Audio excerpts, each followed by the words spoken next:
चलो बना तो दे नहीं कितना सुंदर गम का मन तो करता नहीं कि खा ली यही पसे करहिए में से निकाल के। ओहो तो हाँ तो गरम मसाला मीट मसाला तो एकदम बाटे गम गम गम करता। बाप रे बाप छाननी है वो भी ऐसा तेल में नू कि एकदम सोझके बाद सिझाई भी ना तो मैं भुना के ही मेथी हो जाए। ओहो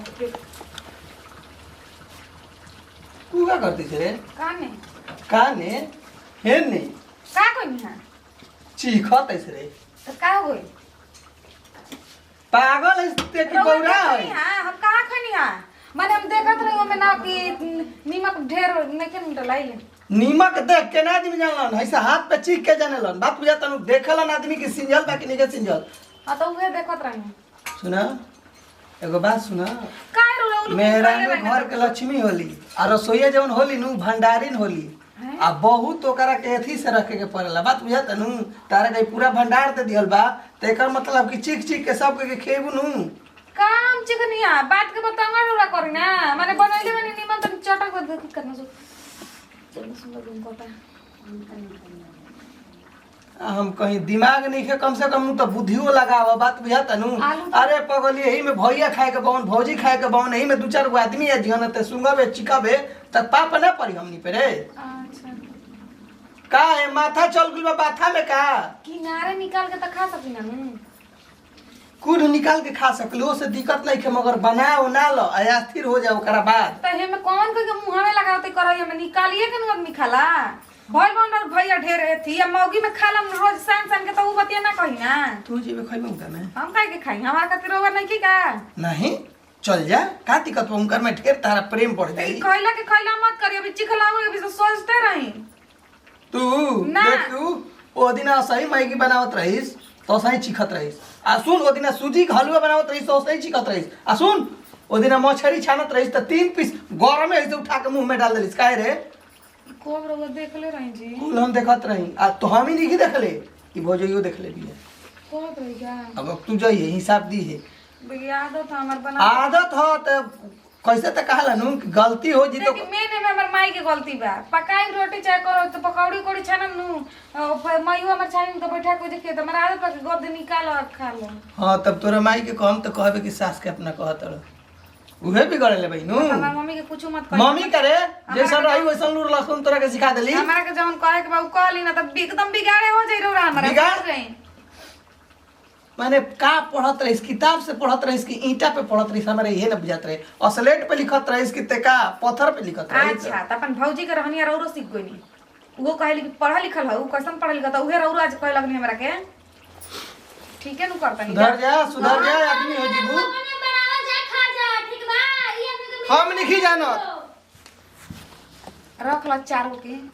रख लो हमरो मारता के रख लो इतना हुकुम जनाए लेनो कि क्या कहे कि वो तो न लुका के कोनो चीज खाए नहीं लोग देख के जन कैसे लेवे लन इतना अंसा के धले रहलन जाना हो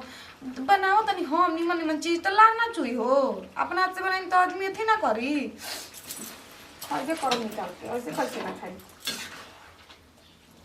ओ कितना गाढ़ा बनल बा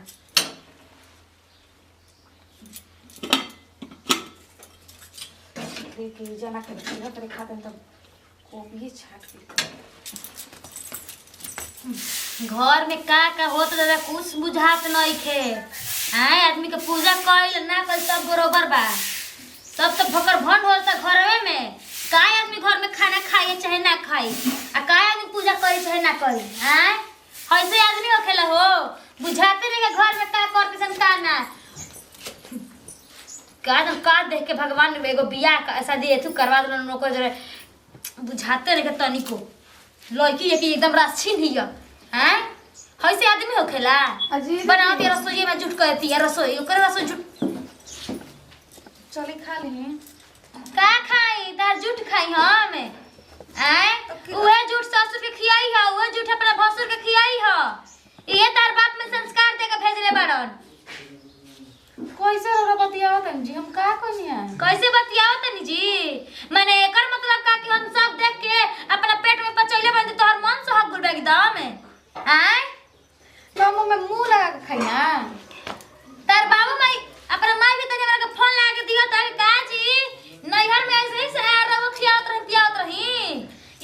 रहल बड़ी ई बात मत कही हाँ। हम त खियावते रहे हो जा लेकिन इहो एगो बात सुन ली खाना बनाई ना त मैं खातिर चेक करी ना नु के खराब नहीं केनु बनल न त खराब बनल इधर सबके खाए के पड़ी ना एक के चलते हम चेक करी ना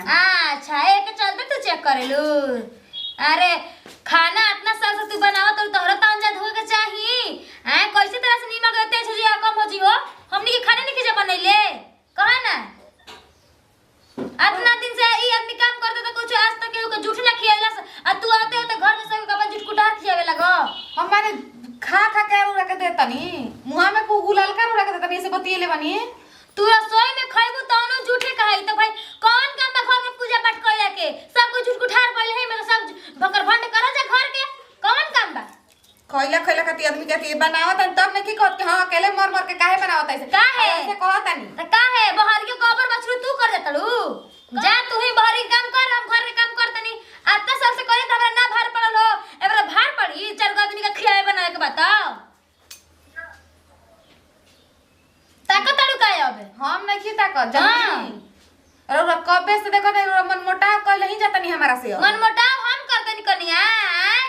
हम ना सुबह सुनत रही तू अब बाबू जी तार का बतियावत रह जा हां त दू दिन से तेलावा लगावा छ दिल बन त आ बरबे नु आ करी तोहरे तेला में त हम मरल जातनी काहे के पहिला तू ही ते आवत रह हमरा के मालवान करे ना बाप रे बाप करवे ना धर निया ओठ तुरंत आई उहे तरी बुझाता की हमरा लेकिन एकरा काम करे के त का करती साला ई आदमी बहरियो करता गोरुओ बछर करता तब आदमी नहीं कहते आ कि हम हतना काम करतनी एगो इनकर से खाना बनाए कहा त ढेर के पहाड़ उलाट देतड़ी दुनिया पर ही एगो भल भी काम कर रहत जय हो जय श्री राम जय बजरंगबली जय हो माई कल्याण कराओ कहाँ बड़ू तो सुना का जी अनि ले आओ भोजन तनी मियाज एकदम सुक्तैले लेखा भइल ले आओ त भोजन खाई आहा, का रे भोजन खाई का? आय घर में देखत हन कि सब जूठा काठा बना के धरतिया उहे भोजन खाइम रहुआ बुझाते नहीं कि घर में का चाहती अलगा के रहल चाहती है का करल चाहती है जूठा काठा बनावतिया